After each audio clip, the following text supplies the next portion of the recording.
southernmost point of Dorne to the lands of always winter, and what is west of west and the shadows in the east. This is Casterly Talk, and I'm Ken Napzok, and this is episode 3 of our rewatch journey, episode 79 overall, and we are going back into HBO's Game of Thrones for all the themes and lessons, all the things that connect us to this story, the overall story. Song of Ice and Fire is present indeed, but we are concentrating on what we watched and what the world sat down to watch all the way back in 2011. Why is it still powerful? Why do we have passionate opinions about it? I think those answers are in the themes. And it is just me this week. That's right. You just have me. I apologize for that. That's going to be the case during a lot of these rewatches. But when possible, of course, we're going to have Rachel Cushing, Lon Harris, Andres Cabrera, Thomas Rissling, and a lot more coming through these studios. We've got a lot of episodes to go. This is just episode 3. So you'll get to see me today, but don't worry, I got some great calls from some great Casterly Talk listeners, and that's what we love doing it here. So, occasionally we'll have the other angle too, so it looks like it, we'll change it up if you're watching on YouTube. This is an audio podcast first, but we're also on YouTube on my YouTube channel, Ken Napzok, so watch along if you want to see me talk at you. All right, enough of that. Let's get to what we are talking about today, which is episode 3, Lord Snow. This is, I think, the first episode. You're coming out of the pilot, you go to the King's Road. I talked a lot last week with Rachel Cushing how sometimes I'm going to rewatch the King's Road episode. Sometimes, I don't know, just maybe feels like, we're going to, I get it. We're traveling, we're doing that thing. This is the one, though, I think things start to move. Some of the inciting incidents that we're already, have already learned in the first 2 episodes are starting to go somewhere where the intrigue that everyone loves about Game of Thrones is there as well. Original air date on this episode, May 1st, 2011. Where were you in 2011? Director Brian Kirk, writers Benioff and Weiss are handling a lot of the duties early on. Cinematographer was Marco Pontecorvo, and editing Francis Parker. We always like to mention that because how this show was shot, especially in the early seasons, and how it was edited really set the tone going forward, but also just helped tell this story. And that's what we're here for. We love diving in to the big themes and the moments.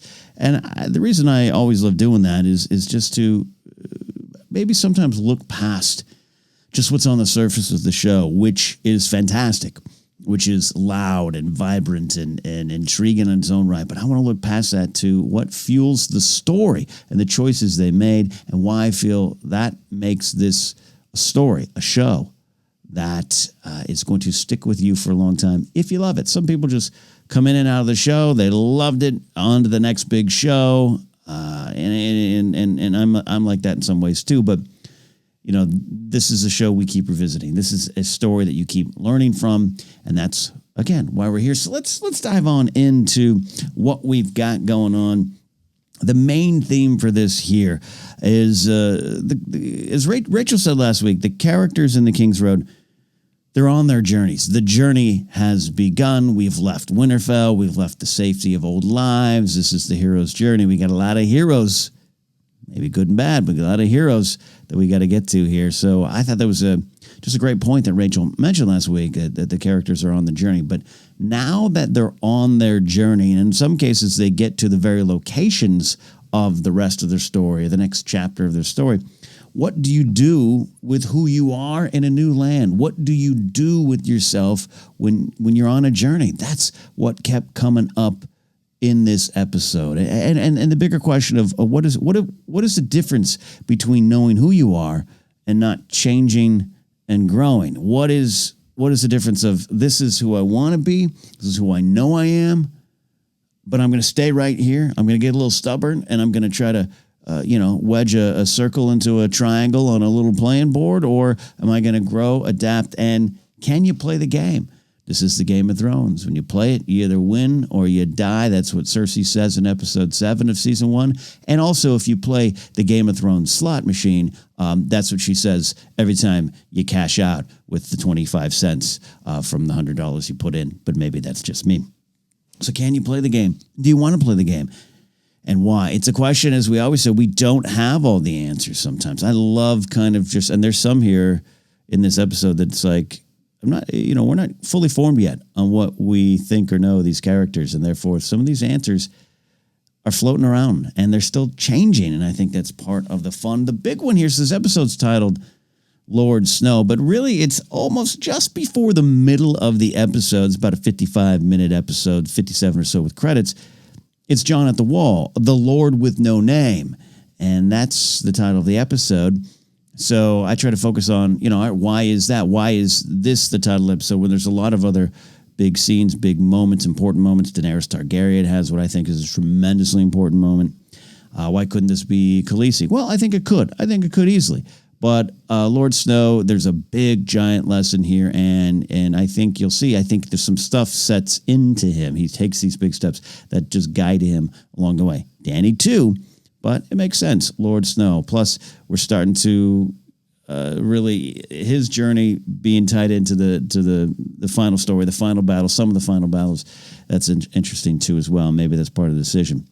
So we'll dive into some of that stuff, but let's go with some of the other examples of this theme. I do believe there's a lot. Ned arrives at King's Landing. And here's the thing about Ned. He, as we know, is proudly, shall we say, Ned Stark is proudly Northern, proudly Stark, as he should be. But we also can use the term stubborn Stark. And we, Game of Thrones fans, know we love Ned, but man, he certainly got himself in some trouble by just sticking to what he is and who he was. And this is why I just, this jumps out at me as the start of the theme, the start of what we're talking about here is what do you bring to your new location? What do you bring with you on your journey? That is you, that you know is you. Things you're not going to compromise on. I'm not suggesting this episode says it's good to compromise in who you are. I think it's, quite frankly, saying the opposite of know who you are, but make sure that you can step forward, grow, change, adapt, take what you are and use it on a bigger level, on a bigger scale. I think that's there as well. And it starts, for me, it really jumps out when Ned arrives on King's Landing. We've got the greeting party there, and the guy says, would you like to change into something more appropriate? No, Ned doesn't. And it's a great moment. It's a funny moment. It says a lot about Ned, but that's the thing. It says a lot about Ned.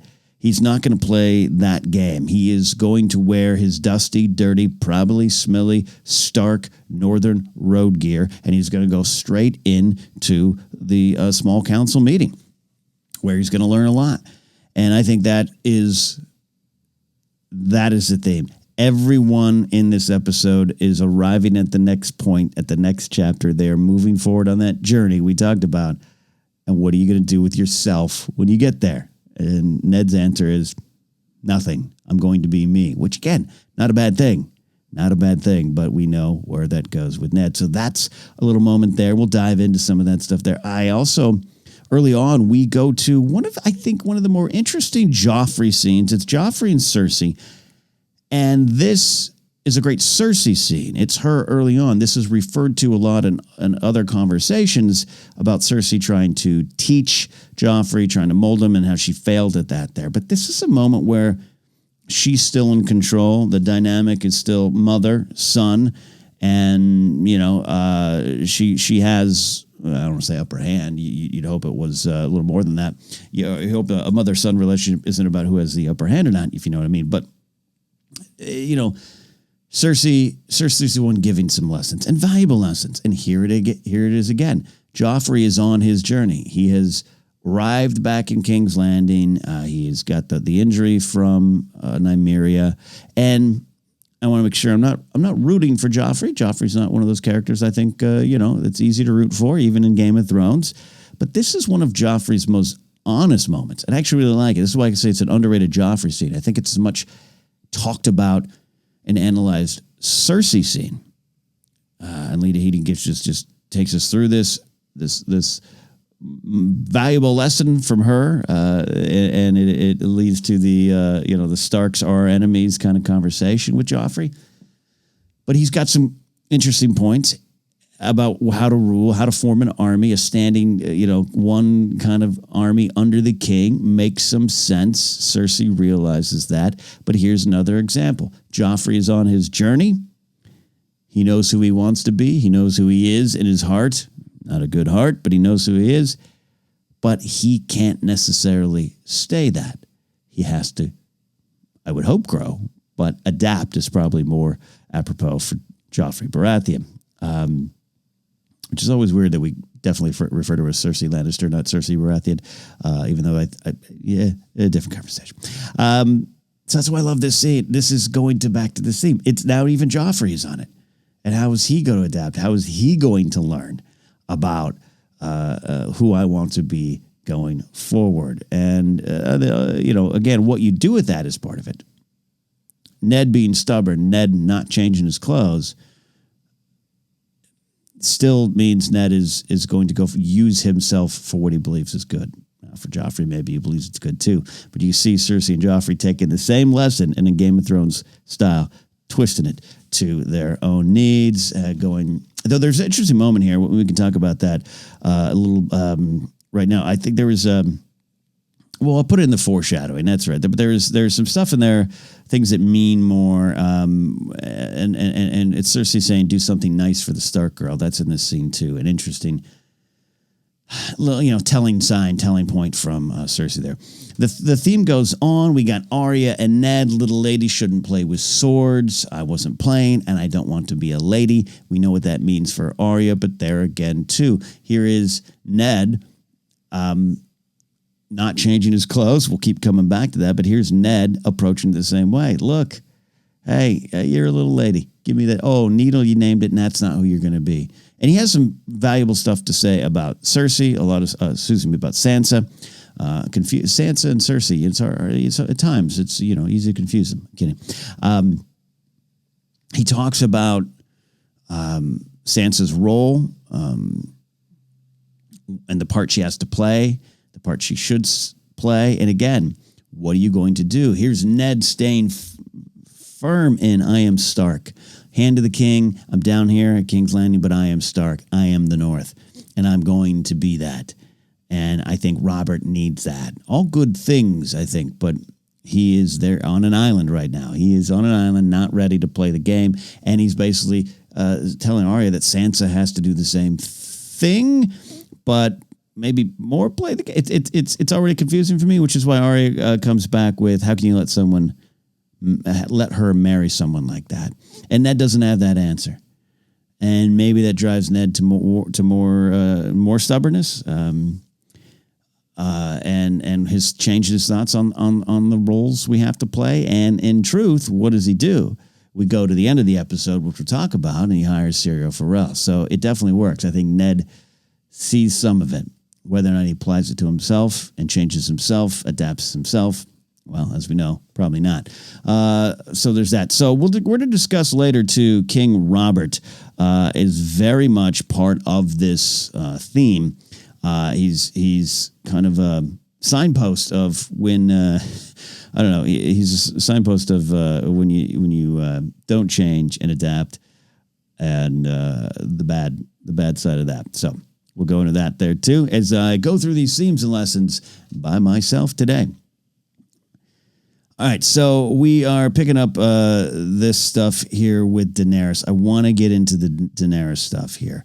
Well, there's a little one. It leads into Jorah. Jorah is part of this theme too. Upon hearing the news of Dany being pregnant, he decides incorrectly, as we would learn later on in the story, if he'll act as his old self or his new self. He's someone who has adapted to a new way of life, but the trauma in him, the shame he still has, it's Ian Glenn is the great scene here. Oh, my father's a man of great honor, and I betrayed him. It's still so in him. It's his old self versus his new self, and he wants to maybe redeem his old self, find redemption, and make up for what he did in the past, not realizing he's already He's already in a new world, a new land that he knows on the surface, but he's already on his new path. Can he adapt? Can he change? He's going to learn that. It's a powerful lesson that absolutely changes his life later on. And here's the first moment. This is the moment where Jorah keeps to his old self, fails to learn the lesson, fails to adapt, and it does cost him here. But he's got a duty. I get it. He's not as connected to Daenerys yet, but, it costs him. Everything will cost you here in Game of Thrones. But let's focus in on Daenerys. This is why I think this episode could be called Khaleesi of the Great Grass Sea.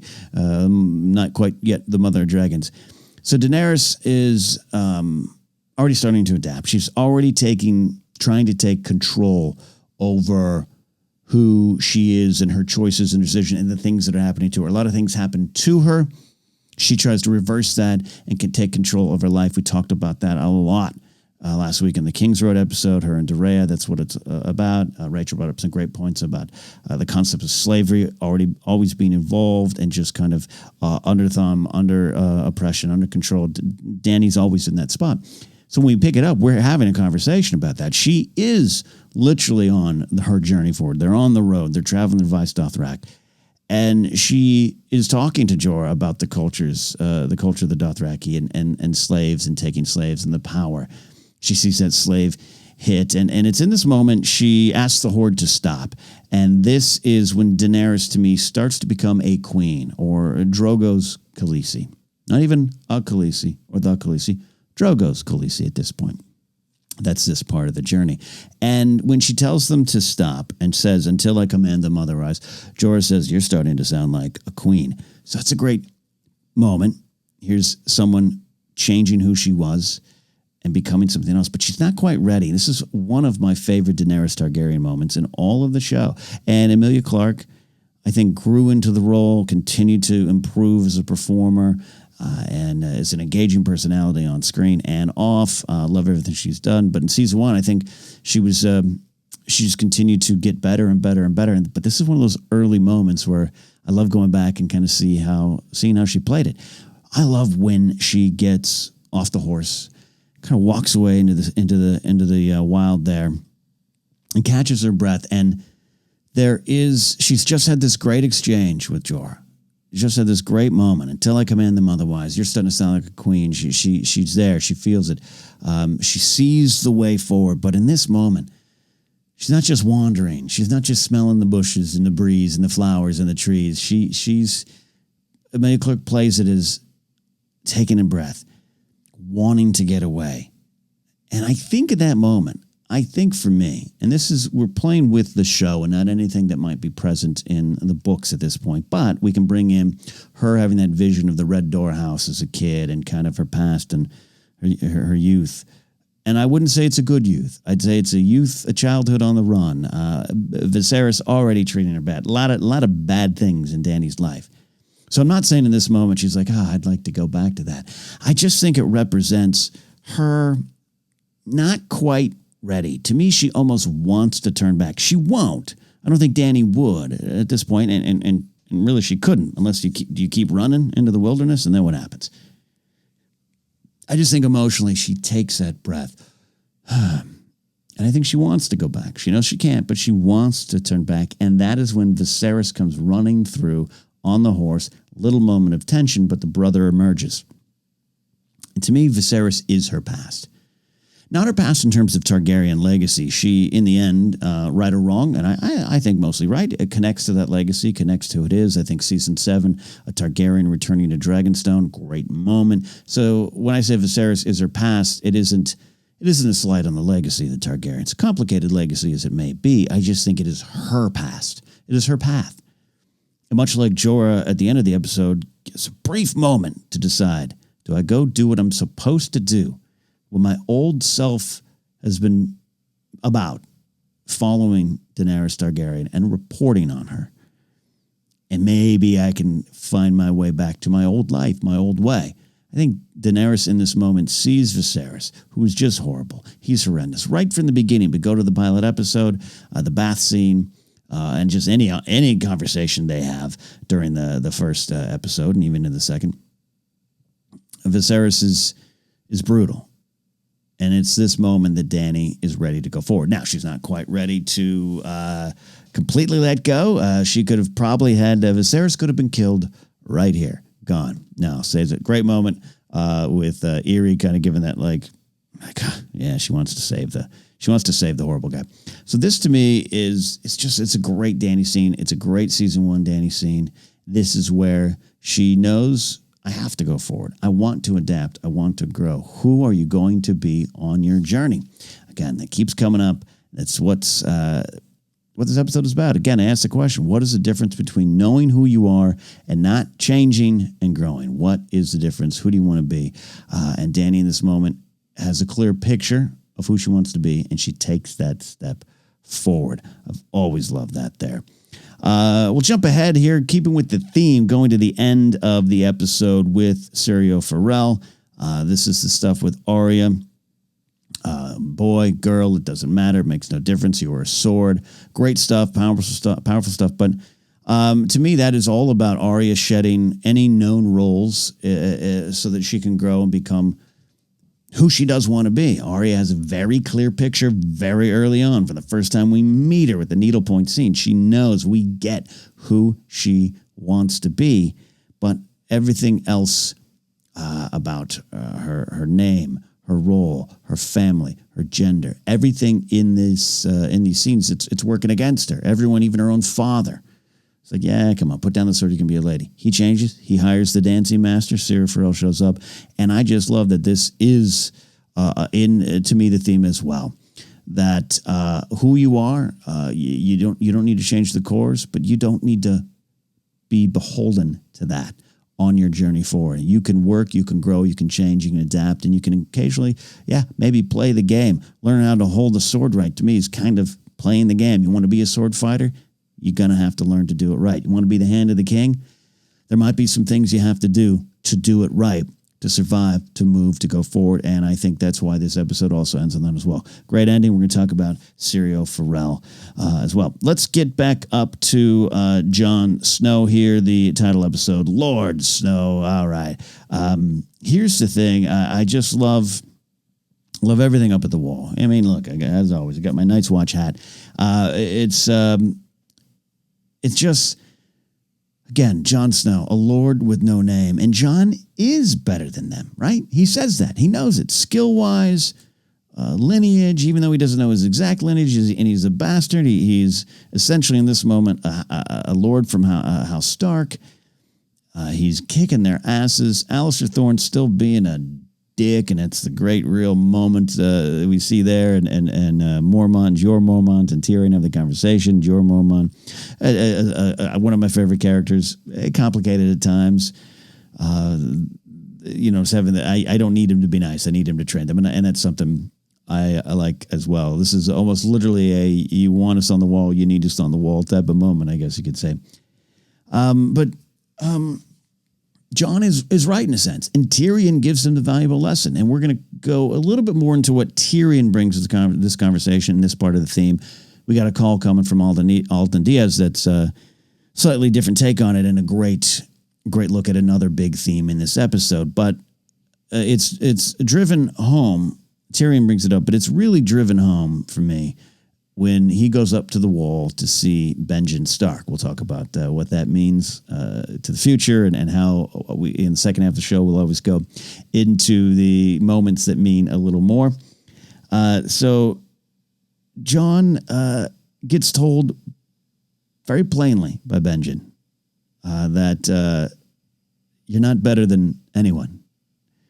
It doesn't matter who you are. He just assumes. Oh, you just assume because you're my brother's bastard, which we always, we got to wonder how much Benjen does know or how much Benjen has figured out. Rachel and I have had those conversations so far in the rewatch. But he's pretty angry. He's pretty forceful. Not angry, just forceful. He's trying to get Jon to get it. You are not who you are anymore. Who you are inside, your heart, your cores, everything about you on the inside is important. But none of that matters. You've got to move forward. You've got to see things differently. You've got to grow. change and be better, not be better skill wise, but be better as a person. And I think Jon gets it. He adjusts, and it's going to be an ongoing thing. But this is why I think it's great to call this episode Lord Snow. After more conversations with Jon, after the seeing Gran and Pip and even Rast in a little bit of a different light, Jon, in seeing people as they really are, realizes that is more productive, that is more helpful, that is more healthy, and that is more powerful. We will survive together. That's something that becomes very important for Jon. It's important now. He makes the adaptation. He makes the change. Not adaptation, adaptation. We're not adapting books to screen. Sorry. He makes the change here. It's going to get bigger and better. Yes. But I think this is a guiding principle for Jon Snow. We talk a lot about the why of Jon Snow. It is not just that he is interested in helping the cripples, the bastards, and the broken things. Title of episode 4 coming on. It's not just about what Tyrion's kind of teaching him. See past into the surface into who they are as people. He's seeing the value in that. The man who would eventually lose his own life to save wildlings, who he now views as free folk, the man who would put aside anything and maybe even bend the knee in front of a complicated, controversial ruler for the good of the realm, all his messages of working together, it all starts here. It's just simply more productive when he chooses to take who he is, his principles, his core principles, and adapt them to his surroundings and grow and move forward and start to see everyone in a different light and start to see what he could mean to them if he doesn't hold to this stubborn notion of who I am and what my name and title, even with the bastard label, what that means, the chip on the shoulder. It starts to fade. It starts to melt. And right away, he sees the benefits. He now has a core group around him. They now can work together. That group, too, other than our good friend Rast. Samwell Tarly hasn't arrived yet. But that group is the group that keeps him at the wall, right? That's the group that holds the wall. That's the group that helps him get elected, whether he wanted it or not, the Lord Commander of the Night's Watch. And that's not just for Jon's personal gain. It all starts to flow out into just what needs to happen for the realm. And I think it does tie back to this moment. It's one of the first big lessons for Jon Snow. It's one of the first big growth points. He is still who he is, going to our main theme. But he has started to change, adapt, and grow. And I think that's part of the lesson for all of us in life as well. So we also talk about King Robert. We got the great scene here. In the second half, we'll be talking about some of our favorite moments, as we always do, some of our quotes and all those kind of things here.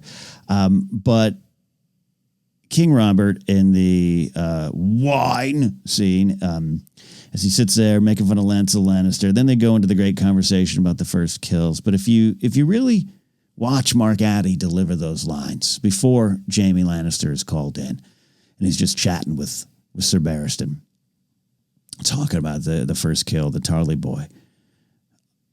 It's, he's talking about his first kill and says at one point, that guy, that dumb highborn could have stayed behind, right? Could have stayed it didn't have to charge into the battle. And he'd be alive and he'd be in a miserable marriage and all those kind of things. But it's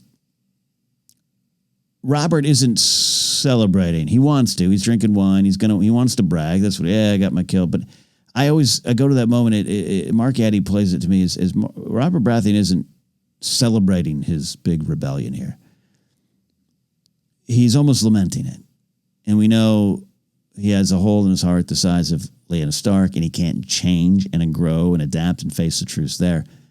But as we always learn in Game of Thrones, and Tywin says it plainly later on, winning and ruling are two different things. This is that thought for Robert. His old self versus his new self.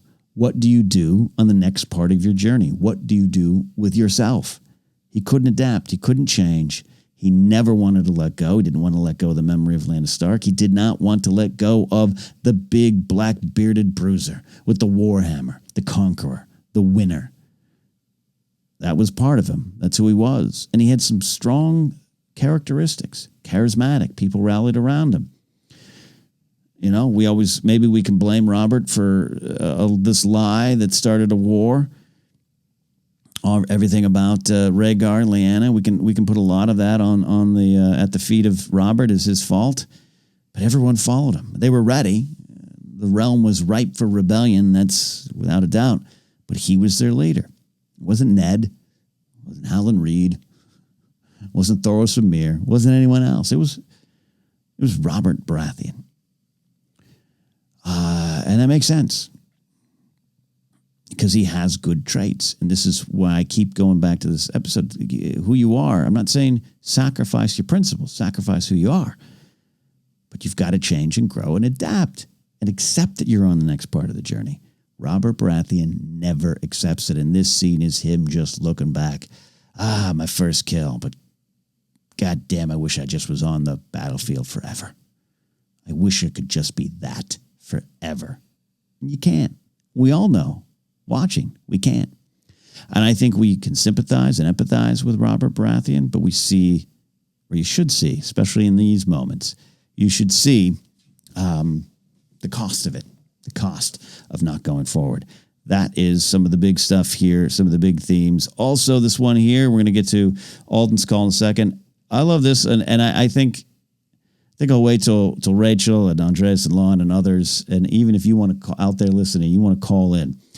I love the scene. Love the scene with Ned and Jaime Lannister.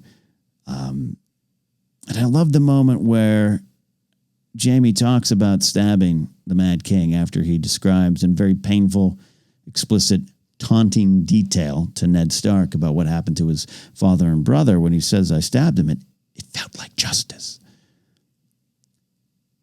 And Ned's reaction is that what you thought? Is that what you thought?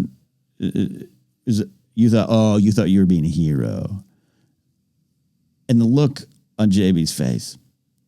The man just told the killer of the king who killed his brother and father brutally, horribly, legendarily bad.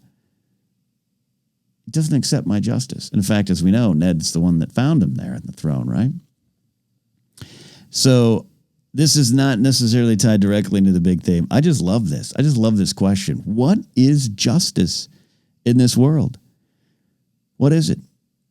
As Tyrion will say later on, if you want justice, you've come to the wrong place. I love that in episode 3, we're getting this big question. What is it? If I'm Ned, this isn't a pointing fingers at stubborn Ned, but if I'm Ned, holy moly, I'd be like, thank you, justice, revenge, right? Nah, it's a different concept of it. And I think Ned's I don't know if it's right or wrong. I understand where Ned's coming from. It's dark side, light side, right? Do you go dark to get victory? And if you go dark, can you ever go back if you go to the light side? To just take it in terms of the Force? And with Jaime Lannister, I think he feels stuck. Clearly, we see he wants to make moves, and he, in the end, goes back. We'll get to those episodes later on. Anyways, what is justice in the world? That's another theme, lesson. Right now, I don't have the answers, and I want you guys to give me the answers. Before we take a break, we're going to get to this great call from Alden Diaz. And look, if you're out there listening or watching, you can just go to the Anchor app or the Anchor desktop portal, and you can leave a message, a 59-second message. Look ahead to episode 4. Any episode you want to get to, keep within season 1 so the calls aren't too far ahead. We got a long way to go here. Or you want to answer any questions of the past. Also, from time to time, there will be news of the day that pops up, and we'll be talking about it here on this show too. Casterly Talk is not just now a rewatch channel. It is also discussing Game of Thrones, overall news, House of the Dragon, all that kind of stuff. So anyways, let's go into Alden's great call about one of the themes present in episode 3, Lord Snow. Hey, Ken, it's Alden here, and I am so excited to dive into Lord Snow. The theme that I found myself gravitating toward the most here is the idea of looking beneath the surface, those who choose to do so and those that can't find the capacity within themselves. So we have small examples like Jorah finding the common ground with the Dothraki through Rakaro, that conversation revealing them to not entirely be the savages that we've seen. They learn language. They want to know more about Western weaponry and armor and customs and strategy. And then also a big example with Jon, that thread throughout the episode of learning to see Pip and Gren for who they are and not just unimpressive recruits that seem beneath him. But the biggest one that ties into so many threads under this thematic beat is Ned's inability to look beneath the surface of Jaime in the throne room. Despite his wisdom and his kind heart, he can only hear the Kingslayer. He can't hear the actual words of a man who's essentially asking, why does it matter how I did the right thing when I was just trying to help? So I'm curious what you gathered in regards to this theme and how it fits in. Wow, great call, Alden. Yeah, it ties into a lot of things we're talking about here. And going back to it, I guess it does tie into even the main theme I'm talking about changing, growth, and adaptation, and the stubbornness of Ned. It is shocking. The shock on Jaime's face is palpable. You feel it. So if Ned in that moment, we ask often here, a great Game of Thrones what ifs. Ned in that moment, what if he goes, yeah, you know what? Yeah. Okay. Thank you. Complicated times, bad, vicious king, killed by family. I don't like the Lannisters, but you're a Lannister. All right, I forgive you. Now, in the back of his head, is he thinking, you killed my son, you attempted to kill my son. I got Bran roaming around my heart and my brain. So let's not forget to factor that into the conversation with Ned in this moment. But what if? Let's just, in a very general idea, if he forgives Jaime, accepts it, does the tensions between the Starks and Lannisters go away? Cersei would have something to say about that. Joffrey would have something to say about that. But Sansa's going to marry Joffrey. Does Jaime then feel a little better about himself? Does Jaime maybe feel a little forgiven for his past mistakes and his trauma and shame? Is released a little bit, or he can deal with it, or he can move past it. It's an interesting conversation to have. What if Ned in this moment says, thank you. I see beyond what I am taught to see about you and what I am supposed to feel about you. And I'm going to change the course going forward. Because it works for Jon, and Alden mentions it in the call, and this is the Tyrion side of it. There's some harsh lessons from Alistair Thorne. I do love my Alistair Thorne. Benjen saying it plainly, you're not better than anybody. Tyrion saying that in his own way, but instead of just saying, you're not better than anybody, he is not lowering Jon to everyone else around him. He is elevating Pip and Gren and even Rast up to the level of Jon Snow. That is what I see Tyrion doing. That is really why I love what Alden's suggesting here and looking below the surface. Yeah, Jorah's a great example of that. A great conversation. Yeah, I love Ian Glenn. Make slow. Yeah, slow. It's true. Foreshadowing at that moment. We're going to talk about foreshadows. But yeah, I think it's really on display. That's why it's such an important episode for Lord Snow. Again, he is Lord Snow, a lord with no name, right? A lord with no house, really, from some people's perspective. And Tyrion moves Pip and Gren and others and everyone up to Jon's level. You don't have to, you're not going down to steerage. Don't go down to steerage. That's no good. A lord in steerage class might make you feel good, but they're still in steerage. They're still the poor folk. They're still drinking bowls of brown. What if you were to go down to their level and then bring them back up to yours and look at the productive, healthy relationship and the value you all get out of it and what you can do together? Think about that.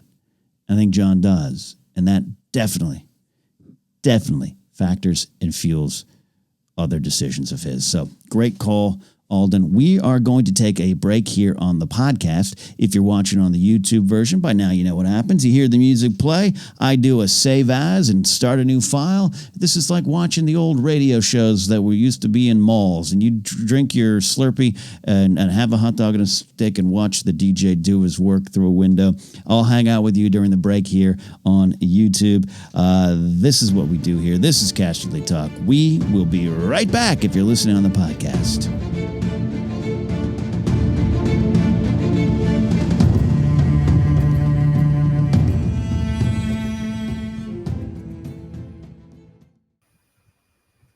All right, for those on YouTube, thanks for watching, hanging here. Normally, we have Rachel here. I'll throw a question her way, and that's what we'll be doing with any guest who's on the show, just hanging out here during the file switching break. I actually love part of this show. I love doing this in the afternoons too. A little bonus content here for you watching on YouTube. I love diving into these themes, but I also just never want anyone to think that I just don't enjoy the hell out of this show on the surface too. Rooting for characters, getting involved in their stories. And Ned Stark, just rewatching season 1 right now in 2020, almost 10 years after it was first out. I still just love Ned and still consider him such a presence in the show and a heart of the show. His shadow goes all the way to season 8. We talk often about Sean Bean and what he brings, and he's so good, and they needed him to be this good. And watching this episode, it's even though I did several rewatches over the years, because as we always talk about, for the next season, you'd watch the last season, the last couple seasons, whatever. You get up to speed. Game of Thrones is that type of show. It's not just you want to reset the pieces on the board for yourself, but you just want to kind of relive it. And now that the entire show is complete, and it's been a while since I've gone back and just done this, watching Ned now in season 1, I still have some of the same feelings where I was just rooting for him, and Ned's the good guy. And I still think Ned is the good guy or one of the good people in this world, even though it costs them. But now, with all the layers and the complications and the convolutions, to go back to early moments like this, where I just want him to go, Jamie, I always hated you, but thanks for killing the Mac. But he can't. And I don't think Ned's necessarily wrong. And I don't know if Jamie Lannister did that out of a good spot. It felt like justice, he says.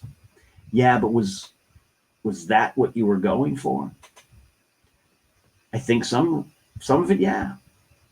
Jamie later on in this episode talks about, he said he wanted us to burn them all, burn the citizens, burn you, Robert, burn everybody. That didn't sit right with me. I think Jamie feels that. He feels the tug of that goodness in his heart, but did he do it for his father? Did he do it for power? He didn't want the throne. He could have taken the throne, right? There's a scenario, Ned takes it.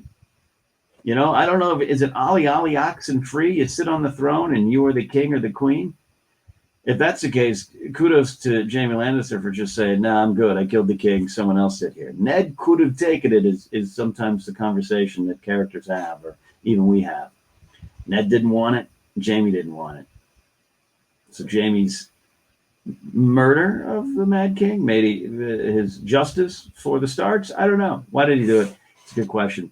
Again, I don't quite have the answer. Love to hear your guys' thoughts. Going back, looking at these shows, looking at the early seasons. It's also fun, let's be honest, just to watch the young faces. All of them. They're all cute, the youngsters. All right, we're coming back here on the podcast side. So let's get to it.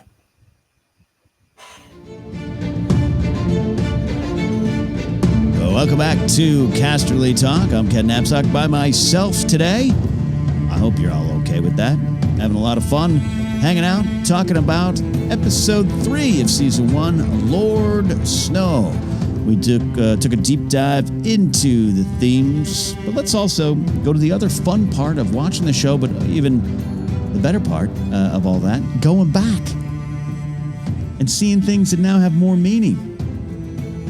things that have important foreshadowing elements to them. There's a lot. You talked a lot about the Jorah one. Actually, I love the Jorah one. Just him just basically explaining how he'll defend himself at the end of the season to Ricardo, and talking about the Dothraki weapons, the lack of armor, all that stuff. That's some as a Jorah fan like myself, that's some foreshadowing I enjoy. Here's some other foreshadows, things that mean more now, some that are just emotional pullings. When we talk about foreshadowing in Game of Thrones, I think that often ties to the big themes, the prophecies, the revelations, the big twists. But there's also just political foreshadowing in this episode, too. And those moments are just as valuable to me. A lot of people I've met people that are like, I love Game of Thrones. Not the magic and dragon stuff, but I love the politics, the intrigue, and the inner workings, which also might have factored into, by the end, 7 and 8, maybe, yeah, some of that stuff's got to be jettisoned out so we can deal with the big stuff, the big magic, the big fights, the big dragons, right? I don't know, another conversation to be had. But I love the small council scene and the Counting Coppers and the crown in debt, political foreshadowing to me. It's something that's very important to Baelish. You're telling me the crown is $3 million in debt? I'm telling you it's $6 million. What I'm not telling you is that works very well to my advantage, and something that will, of course, factor in later on when the Iron Bank comes crawling, and when Davos and Stannis go to the Iron Bank and play upon that angle with the Iron Bank, then it does factor in the political inner workings, the mistakes, the foibles of Robert as a king. Foibles is a nice way to say it. So the crown in debt, also going to the Cersei moment with Joffrey and her saying plainly, the North cannot be held. That is going to be a thorn in the side of a lot of people trying to hold King's Landing throughout.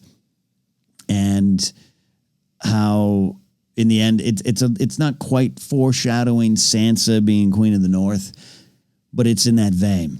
It's just the truth. The North is its own land, its own world. We see it on display here with Ned not changing his clothes and saying, nope, I am a man of the North and I'm sticking with that.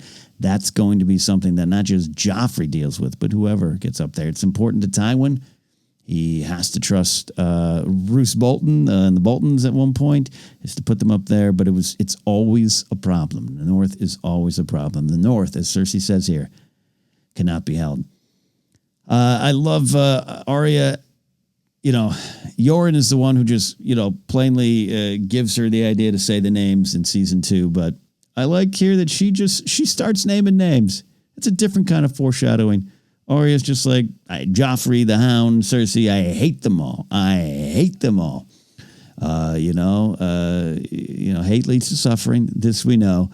But I love that Arya's just, in season 1, episode 3, her list of names was not something that stuck out to me yet. First time I watched it. So my book reading experience is coming a little bit after season 1. So I love that there too. We got the things with more meaning now. We'll jump to that for a second with Ned and Catelyn saying goodbye. It's one that always just, it's a heartstring. And the moment you go back and watch season 1 rewatch it for the first time, this scene pops out. It's heartbreaking, but there's some foreshadowing there too, right? For stuff that's about to happen real fast, with Ned saying, you watch yourself on the road. That temper of yours is a dangerous thing. Ned doesn't say, watch yourself on the road. It's, you're a lady and it's just you and Roderick and it's dangerous, which is, was said before just to get Roderick on the road or get Catelyn to agree to Roderick to accompany her. But Ned knows her too well.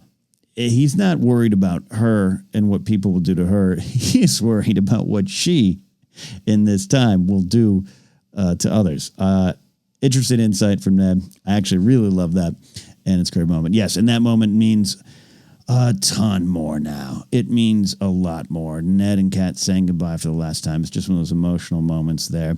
There's other little moments along the way. I mentioned it, but Ned finding Jaime near the throne again. We don't know if you're watching the show, book readers who are going into season 1 with more information, you know what this means, but we're trying to deal with what we were watching on the show at the time. Ned finding Jaime near the throne again, and what that means for their history. And what that means for Jaime's history there. We eventually get the flashbacks. Ned, not just with his family, but what's going to happen to him. Then for a lot of things happen in front of that throne, and a lot of things happen between them in front of that throne. So I like that there. I mentioned about Cersei telling Joffrey, do something nice for the Stark girl. It's something that means more now to me that we know Cersei's character. And I take it, and this is me going down this path, follow me if you will, talking about Game of Thrones what ifs. I don't know if this changes everything. Just like if Ned forgives Jaime in this moment, what does that do? What's the emotional ramifications? Not just the plot ramifications of the what ifs. I'm more interested in those emotional ramifications of Jaime and Ned coming to a different kind of agreement at the end of that conversation. But Cersei in this moment telling Joffrey, after Joffrey's just been like, I don't want to marry that Stark girl. And yep, she says, if you want to, painted whores, go for it. I try not to curse kids, even though it's Game of Thrones. She talks about the painted whores, talks about the noble virgins, whatever. You're my son, and I'll give you everything you want. She's having those conversations. And Joffrey is already being Joffrey, even though there's, again, this is a quieter Joffrey moment. And she forms him. She does a great job of forming him and kind of locking in the Starks, our enemies, all that kind of good stuff. But lost in all that is her just saying, do something nice for the Stark girl. I've always taken that.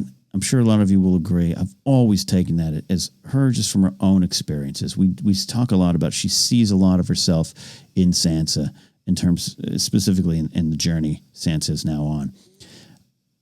And I have to wonder if Robert had just done one thing nice for Cersei, just treated her a little nicer, what changes? What are the ramifications of that? I love Robert Baratheon. We talk about justice for Robert a lot around here. I don't want to completely just cast him as just a horrible character in person. Mark Addy taps into a strong, there's an empathetic pull from the heart of Robert Baratheon. But he didn't treat Cersei right. He never was going to treat Cersei right. And sometimes he just absolutely crosses the line and treats her bad. We know this. Physically abusive. We know this. Not good things. Not good things. And Cersei has now almost her whole lifetime dealing with this. 17 years or so, right, on the show. If Robert had just shown her one nicety, what does that do for Cersei? Who does that make her be? And also, in terms of Robert's safety, if he had been nicer to Cersei at all, showed her one little nicety, does she then essentially have him killed off? The boar and the wine. Food for thought. I love the conversations we have with Ned and Arya, but there's a lot in there, a lot for Arya's character. But Sansa's your sister, because she says, I hate Sansa. I don't really hate her. We shouldn't have forgotten this. We never should have forgotten this. Yes, some of the handling of the Sansa, Arya, Baelish plot in season 7, I know not handled the best, a little clunky. A lot of people just don't like it. I get it. But just in terms of the story, in terms of watching and engaging with this Game of Thrones story presented to us when we get to season 7, we should remember scenes like this. Ned, again, I talk about the shadow of Ned, the legacy of Ned Stark hangs over the entire show, all 8 seasons. He really does for these Stark children, including Jon in there too. And this is one of those moments for me. Sansa is your sister. Don't forget it. Bran, so old Nan, we'll talk about old Nan and at the end of the episode here, but Bran saying to Robb, after Robb's like, old Nan said we're all live in the eye of a blue-eyed giant named Macumber, and Bran says, maybe we do. That means so much more to me now, because everything that old Nan was just telling Bran, we know, and we obviously get the sense, even just from the opening of the show, the cold open with the White Walkers, we kind of get the sense that, hey, a lot of these characters aren't seeing what's actually happening. But I love that it's Bran who will go and see all this stuff head on. He'll be involved with all of this stuff directly. But to have him just plainly say, maybe we do, as if maybe everything we've heard is true. Maybe some of the crazy things we've heard are true. It's a powerful moment for me. We talked about Ned and Kat saying goodbye. Jon looking out beyond the wall for the first time. Just a great little scene with him and Benjen. Important scene, but I love him going up there and looking out. You get to see him looking out onto the land, to the world that will absolutely change his life and in truth end his life. and then have him reborn, and in the end, completely reborn with a new life, a new existence there. We have got some favorite moments, lines, and scenes to talk about here. We've got Ned and Jaime, that great scene. I love breaking out little quotes. You've chosen your opponents wisely then. Great line. When Ned accuses him, we see this later on with Varys, too, when he's accused of just kind of standing by and during this scene of just, you did nothing. You stood and watched, and Jaime shoots back, 500 men stood and watched. I've always loved that delivery. I love the Baelish and Varys with Catelyn Stark stuff. This is the dagger, and I'm not even worried about the themes here. I'm not even worried about any of that. I am worried about the fun of this scene. This is classic GOT character work. This is when we had much more time with the story. Maybe we got a little spoiled. Maybe that's the way we can look at it too sometimes. This is character work. This is plot machinations, and it's just downright intrigue. That dagger. Who had that dagger? It was Baelish's. Tyrion had it. That guy had it. Ooh, what's going to be the answer? Sometimes that can come back to hurt you as a fan when you get too wrapped up into these little intrigue moments. But I love this one. I love this scene. And the three of them together, Baelish and Varys together, some of the best stuff. We all know that. But the three of them together, and Roderick Cassell just watching, good there too. The beginning of I love the Starks, quick tempers, slow minds. It's an insult, but it's true. Sir Barristan Selmy, really good to see Sir Barristan here. Shows up, and I love this scene. I reference it a lot. If you listen to Casterly Talk and Daily Thrones, you probably sick of me talking about it here. But I love this scene. There's so much in it. A little bit of foreshadowing with Robert talking about the dumb highborn lad thinking he could end the rebellion with one swing of his sword. Foreshadowing for me to Jaime. In season 7, charging after Daenerys there. I'm not going to say Jaime's a dumb highborn lad, highborn indeed, but did think he could end this rebellion with one swing of his sword, so to speak. So I love that moment. So much there, talked a lot about it. Again, the scene shows Robert's anger at his position in life, his mistakes, and again, he can't remain who he was as a king, and that it frustrates him, it upsets him. So he just decides to never grow, and look at the ramifications of that there. But this is also, we cannot talk about this scene without talking about the big perspective switch on Jaime. Couple this with the beginning scene with him and Ned in front of the throne, and you're already like, I definitely don't like Jaime. I don't like Jaime, but okay, what did he do? What is justice? But in this moment here, it's what it is. The good king. We're 3 episodes in. Robert's still the good king. He's Ned's friend. He conquered those mean Targaryens, right? This is what we're supposed to root for him. But he's a good king, and he is taunting Jaime. He is bullying him, and the chilling truth is presented to Robert, perhaps for the first time. I always took it as kind of a read, as it's the first time, and it's definitely for us. So we don't deal with this truth yet, but Jaime's saying, he said what he had been saying all day, burn them all. Mic drop. Absolutely loved it. Absolutely love that. So, yeah, there you go. That's one of my favorite scenes there. Then we go up to the wall. Oh, my God, the wall. My Night's Watch hat. This is one of the levels. Tyrion, Yoren, and then Benjen. This is one of my favorite scenes. Love Yoren. Francis McGee. Shout out to him in Rogue One and a long career, UK career, mostly UK based. It's a great scene, man. Just absolutely love everything about it. There's some classic GOT. What is true? Both perspectives might be right. Tyrion is great. Yoren's great. Benjen's a grump, but Benjen's not wrong. And then throwing into I think this is also does tie a little bit more into that theme of more of it's who you are and who you appear to be, to Alden's call about the Night's Watch and what they are. And Tyrion has a line on what they really are. He sees them for what they really are. But then Benjen's like, yeah, I get it. Walls up. wildlings were on that side, and they're flesh and bone like us too. Get it? I'm good at killing them. I'm not worried about all that. I'm worried about what's beyond that, and you don't believe that, and that's a problem. And Tyrion, doesn't believe these magical things, these Grumpkin snarks, and all the other spooky things that go bump in the night. I like Francis McGee's read when Yorn just kind of, he's in it. He's connected with Tyrion. They have a friendship, and their friendship's going to grow on that road. But when he kind of turns away, when Yorn kind of turns away, I've always taken it as everyone in the Night's Watch. Everyone in the Night's Watch. Though they have some maybe antiquated views on the wildlings, they're just raised and taught that, and it's their job, and it's up for them to individuals to maybe change and grow in that, especially when Jon presents it later on. But at the end of the day, I really believe everyone in the Night's Watch, even though we get the sense that the White Walkers are only recently coming back, and there's definitely some complacency. I definitely think there's probably some low-level criminals up at the wall who just don't care about all those things that they hear. But slowly everyone sees things, feels things. He probably just feels it more than even sees it. They're hearing things more. And it's starting to make sense. It's starting to feel like, yep, everything we were told is out there is actually out there. And I think I see that in Yorn's face. This is why I love this scene. I love all the moments there. So good stuff all around there.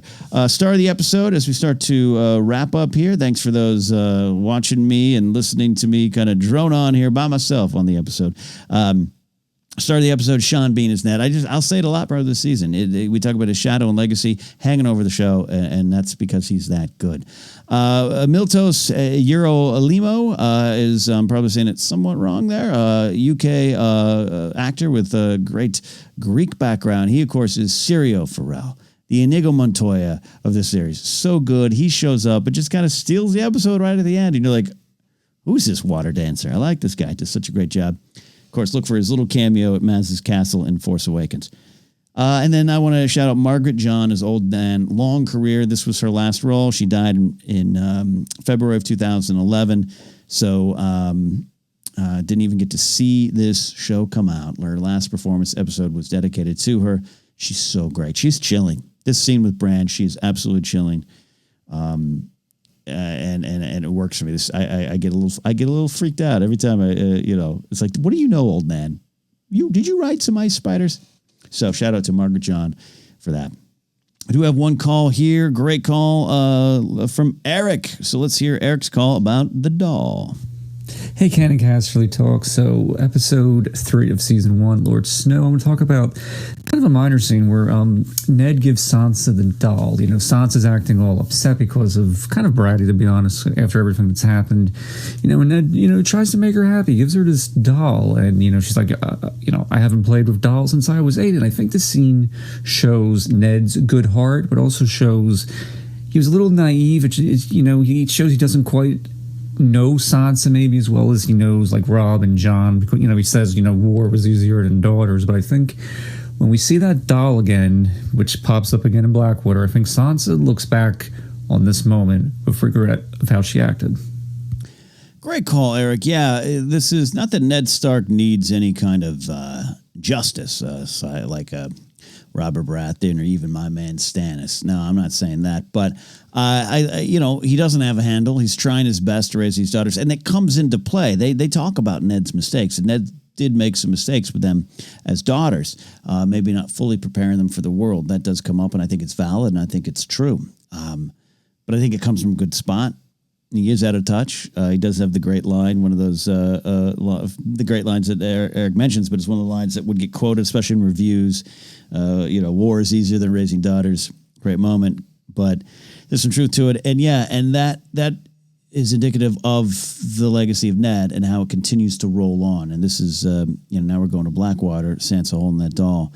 And even in the end, even when her and Arya have those great conversations about what father said and did and maybe what he should have done, they're connected, I think, because of a lot of lessons they learned from him. And a lot of the moments they shared with him in season 1, and that's why I think it's powerful. Great call, Eric, there. Some quotes I love on the way out here. Baelish, we are the lords of small matters here. Now, what's so great about that line, other than just it's kind of catchy and fun, and look at this, Baelish he's lying.